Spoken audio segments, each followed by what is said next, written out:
Mr. Earvin Magic Johnson. How you doing? I'm good. Good to see you again. You too. You too. We met last month at the Governor Awards. Oh, okay. Briefly, you asked me to take a picture of you and Cookie next to a statue. Oh, wow. I don't know if you remember. Yes, now that you brought it up, I do remember. How you doing? I'm good. Thanks for your time. And thank you for interviewing me. I watched the documentary, loved it. I think it's actually short. I would love to have more. I think there is way more to tell about your story. Yep. First thing is, I mean, They Call Me Magic is the title, obviously. But after watching it, I'm not sure if you rather prefer people to call you Earvin or Magic. Well, I would say this.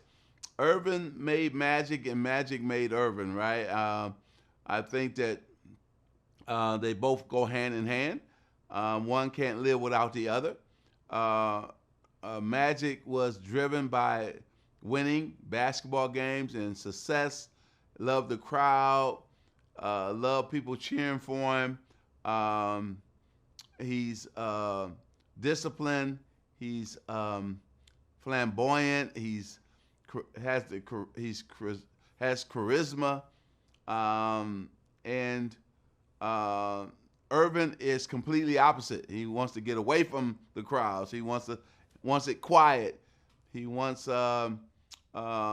just stay home, relax, and he doesn't care if nobody don't know him. You know, it's like a completely different person. So, but I would say that one could not survive without the other. But in the show, we see three different aspects of your life, right? The basketball player, the HIV spokesperson and activist, and the businessman. Right. Which one do you think is more important, and which are you prouder of? Well, I think that you can't say one is more important than the other because without basketball, it wouldn't have gave me the platform to bring about change and do the things that I've done in the inner cities of America. And then HIV, you think about everything that I've been able to do there to dispel the stigma and try to make sure that we can stop the discrimination against people who were living with HIV or AIDS, raise the awareness level, make sure we educated people that this disease is out here to stay, and then build clinics where people can get their medicine, whether they can pay for it or not. They can get it for free if they didn't have the money. So all these things were important, and is a part of the magic history, right? And so when I think about my journey, all three facets that you talk about go hand in hand. None is more important than the other. And I'm glad I lived through every moment, right? And I'm glad we're able to share this with everybody in this doc series on Apple TV Plus because they've been a great partner. Very short one to finish. Pat Riley says, for him, you are the GOAT. Do you agree with your coach? Well, I don't really talk about myself. I let other people do that.